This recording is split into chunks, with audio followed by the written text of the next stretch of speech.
To start, you're going to cut out all three sections of the leaves. You don't have to have holes in your paper like I have here. I'm just real big on using scratch paper, and I had a bunch of paper and some 3-ring binders that wasn't being used anymore, so I just used that to cut out my leaves. Once you have them cut out, you're just going to tape the three sections together to create one giant leaf. Then you're going to place that on top of your brown paper, trace it, and cut it out. One of the things that I like most about nature projects is they don't have to be perfect. So if you're cutting along the line and you get off just a little bit, it's okay, you're not going to notice. When painting the paper leaves, there really is no wrong way to do it. You can paint the center first in one color and then the edges in a different color, blending them together, or you can start with the edges first and then paint the center.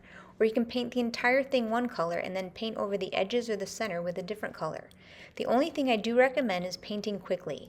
The key to having a more natural looking leaves is for the colors to blend together. This is much easier to do when the paint is still wet.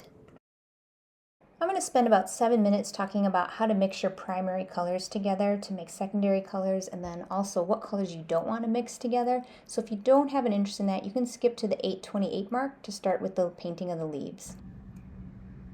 Before we begin painting, I just want to give a brief overview of mixing colors, not just in terms of physically mixing two primary colors together to get a secondary color, but what colors will blend well together on a leaf. There are three primary colors: red, blue, and yellow. If you have these three colors, you can make every other color of the rainbow. When you mix red and yellow, you get orange, and when you mix yellow and blue, you get green, and when you mix blue and red, you get purple. These three colors, purple, green, and orange, are called secondary colors. Generally, when you mix 50-50 red and yellow, you'll get an orange. But if you mix more red than yellow, you'll get a color in between, you'll get a reddish orange. And if you mix more yellow than red, you'll get a color in between here for a yellowish orange. Same goes for these. If you mix 50-50 of blue and yellow, you'll get like a standard green. But if you add more yellow than blue, you're going to get a yellowish green in between these. And if you add more blue than yellow, you're going to get a bluish green, so like a teal. And 50-50 of blue and red is going to give you purple. But if you add more blue than red, you're going to end up in between here with a violet. And if you add more red than blue, you're going to end up in between here with a burgundy. If you add white to any of these colors, you're going to lighten them, so they're going to end up to be more like pastels. When making the paper leaves, I do recommend getting some white paint, because I found that when I was painting on top of brown paper bags, because the paper is brown and dark already, it caused some of the colors to end up darker than they would if you were painting them on white paper, particularly when I used purple or burgundy. Those ended up pretty dark, and so I ended up lightening my purple and my burgundy with white so that they wouldn't be so dark once they were painted on the brown paper. As I'll show you in the video, we'll be blending colors together on the leaf. So if you remember back to kindergarten, when you mix some colors together, you ended up with a muddy brown. In order to prevent getting a muddy brown color in your leaves, you'll want to be careful about what colors you blend into each other. Colors that are across from each other on the color wheel, like this or like this, are called complementary colors. And you never want to mix or blend those together because that's going to give you that muddy brown. So you never want to mix or blend purple and yellow, or blue and orange, or green and red.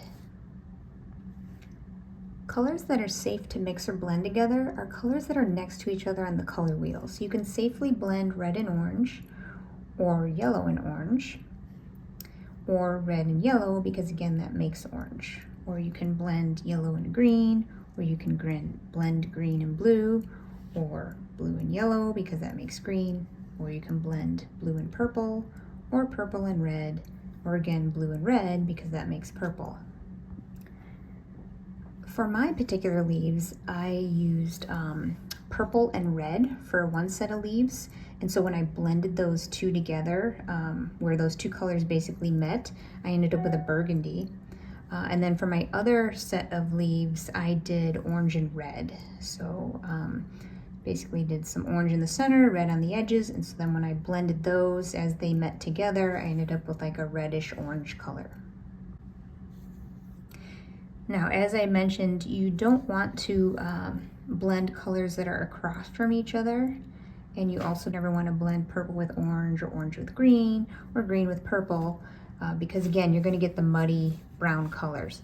But let's say you wanted a leaf that had purple and orange on it. You can do that. You just want to make sure that each paint color is dry before you paint over it. So if you want to paint orange on your leaf, just let it dry first, and then you can paint like the edges purple. That way they won't blend and turn into a brown color.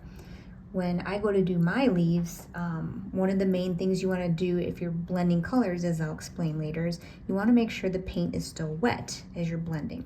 So when I was doing the the purple and the red, I painted the inside purple very quickly so it was still wet, and so then when I went to do the red around the edges, because the paint was still wet, when I rubbed the two together where they kind of meet together on the leaf, they form a burgundy because the paint is still wet and it blends together. And that's fine because these colors are next to each other on the color wheel, so they can blend together and not create a muddy brown color. Now, when picking out your paint colors at the store, if you're just buying the primary colors to make your secondary colors, you want to make sure you buy the truest red, the truest yellow, and the truest blue. And what I mean by the truest is you want just a true red. You don't want an orangish red, and you don't want a purplish red. Same thing for yellow. You want a true yellow. You don't want one that's like a yellowish orange or a greenish yellow. And then for blue, you want a true blue. You don't want a bluish purple or a bluish green. And the reason you want the true colors, again, all comes down to mixing.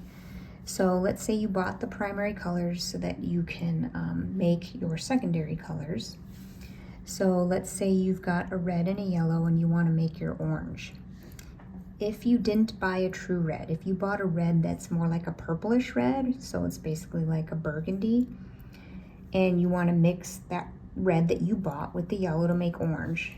If you bought a red that has burgundy in it, that means there's purple in there. And again, remember, you never want to mix purple and yellow because that gives you muddy brown. So if you don't have a true red, if you bought something kind of in between, like a purplish red or a burgundy, when you mix that with the yellow, you still will get an orange shade, but it's going to be a muddy orange because there was some purple in that red. And the same thing goes for the other colors. You want a true yellow. If you were to buy like an orangish yellow, and then you go to mix that with your blue to make green, because there's a little bit of orange in that yellow, those colors are across from each other, so when you go to make your green, you'll still get a shade of green, but it's going to be a muddy green. And then same with the blue. Like if you don't buy a true blue, let's say you buy a greenish blue, and then you want to make your purple with blue and red. Again, if your blue has some green in it, you're now mixing green with that red, and they're across from each other, which is going to give muddy brown. So you'll still end up with a purple shade, but it's going to be a muddy purple. Okay, now on to leaf painting. Like I said, you can start with any section of leaf you prefer and then blend your colors. Just remember, you want to work quickly because the paint needs to be wet in order to blend together. But don't worry, even if your paint dries and you're not able to blend, the good thing is you can always paint over the area that dried and start again. For this leaf, I'm going to start with purple in the middle and use red on the edge. If I have another leaf I plan to do in the same colors, I'll place that leaf under the one I'm painting so that the excess paint ends up on it. I'm all about saving paint and time. So now I'm going to do the edges in red, and when I blend that red into the purple, the areas where those two colors are mixed will create burgundy, so I really end up with 3 colors on my leaf. It's important not to change your brush out with each paint color. Use the same brush for a single leaf. Using the same brush helps the 2 colors blend together better. For this leaf, I'm going to do the opposite. I will paint the edges in purple and then the center in red. When those 2 colors blend, again, I'll get burgundy. If the paint from your first color is dry and you're not getting a nice blend with the second color, just paint over the first color again right on top of it.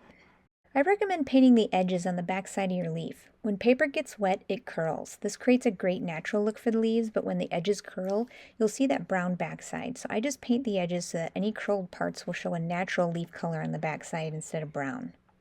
For this leaf, I'm going to use orange and red paint. Since I'm using orange, I want to make sure to use a clean brush for this leaf. My last leaf had purple on the brush, and purple and orange are both secondary colors, so you don't want to mix them. For this leaf, I'll use the same brush for orange and red because those colors are next to each other on the color wheel, and therefore they're safe to blend.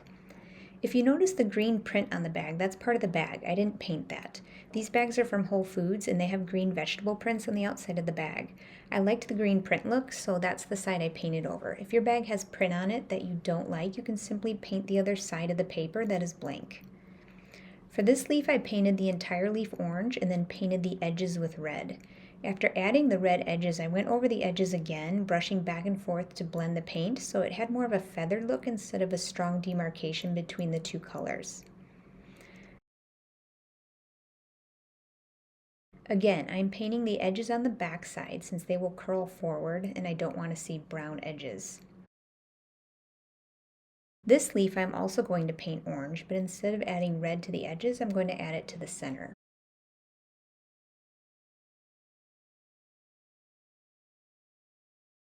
And again, I'll flip this over and paint the edges on the back side for the curling.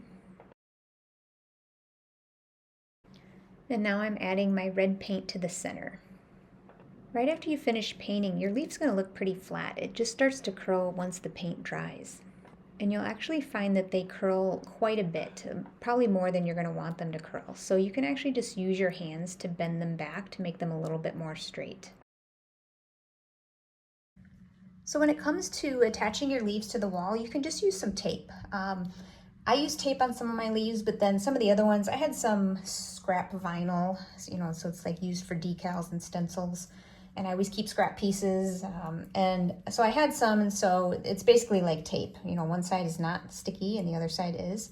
And so I was just using that for some, but it also shows up easier on a video instead of clear tape for what to do. So if you have a piece of tape, you're just going to take the tape and you're just going to fold it over on itself like that. So you kind of have a little loop, and then you're going to stick it on your leaf. And I like to do 5 pieces of tape around the leaf. I started just doing one in the center, and I found that didn't work.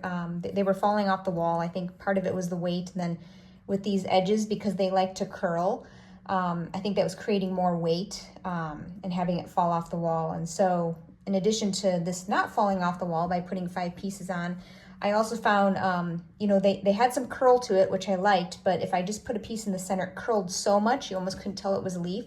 So by putting it closer to the edges, it keeps these a little bit more flat against the wall, and then you just have like the curve at the edges instead of the whole thing curving. So all you have to do is stick that on and stick it to your wall.